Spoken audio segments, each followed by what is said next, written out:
Hey guys, welcome to a new video. This time I have a real drink and I'm not drinking that weird blue stuff that you saw me drink last video. But before we get into it, important things. My nails. Look at that. Look at that. It looks like I'm a werewolf who literally shoved her hands inside a human being and then just like ripped their heart out. But I promise you, Dean Winchester, I am not a werewolf. Please don't come after me. I'm so scared. Look at me. Look at me, bitch!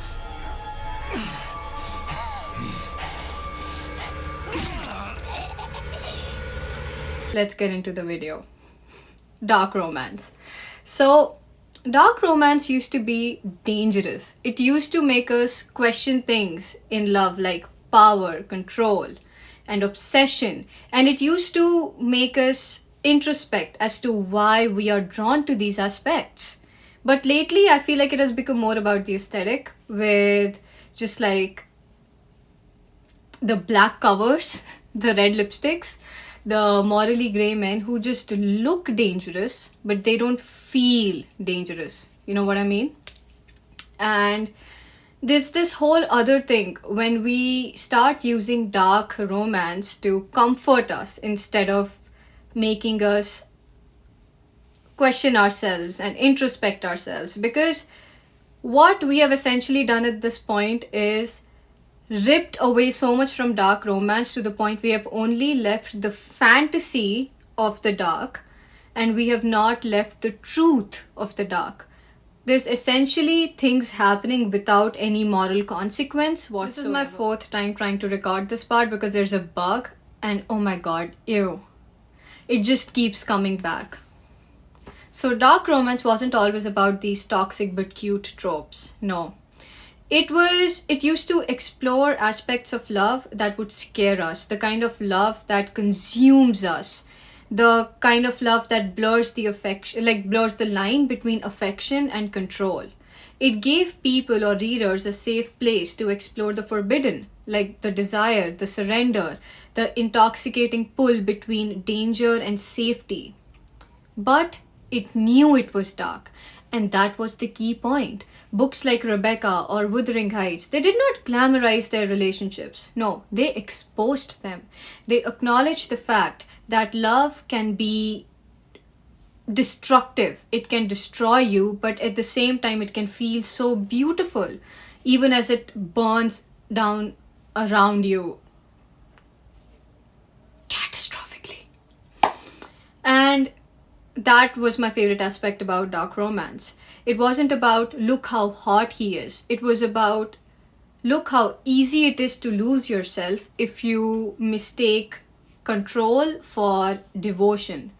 And at that point, it wasn't really about like the darker aspects. It was more about this question that you would ask yourself.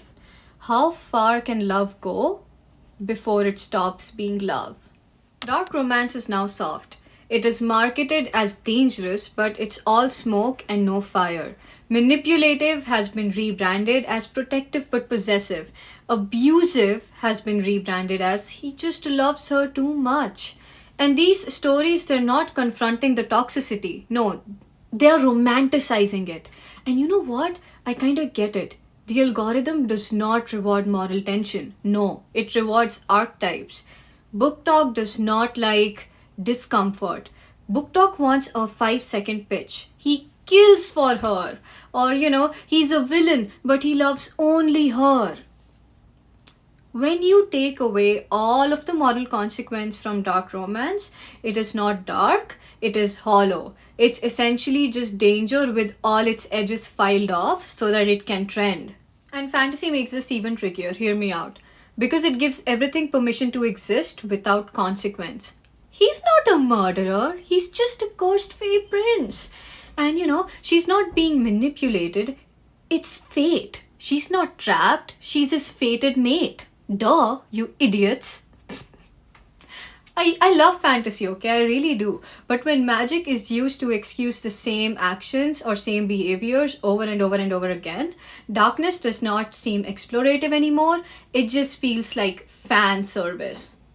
Honest to God, it just feels like fan service because aspects about fantasy that create power dynamics like the thrones and the magic and the curses. They just feel like narrative shields to protect the character from moral judgment. And the result of that? Every hero is predictable, every hero is traumatized, and every heroine can fix him, and every romance is predictable. So the genre that was meant to unsettle us now just tells us exactly what we want to hear. Good dark romance is not about cruelty or shock value, it's about honesty. It's about looking at love and power and saying, this is beautiful, this is wrong, and I cannot look away. It does not romanticize toxicity, it examines it. It does not ask for our approval, it asks for us to understand it. Good dark romance is what we have lost, because what we have lost is moral friction. And that was the very basis of what made that genre so electric. And still, I get it. There is a reason that people love these stories. They're cathartic, they're passionate. There is nothing wrong with wanting darkness or even toxicity in fiction. It's basically exploring something dangerous from a safe distance. It's having emotional safety through narrative danger. And there's a reason people like it. And we can like these books and still admit that a lot of them have stopped doing the hard part, which is self awareness. Because when darkness stops being about power, morality, and consequence, and it just becomes a vibe, at that point, that's not dark at all. So maybe the question is not, is dark romance toxic? Maybe the question is, why did we let it stop being dark? We don't need to cancel the genre. We just need to stop pretending that it's clean. Darkness is not supposed to be comforting. It is supposed to be compelling. Dark romance does not need saving. What it needs is honesty.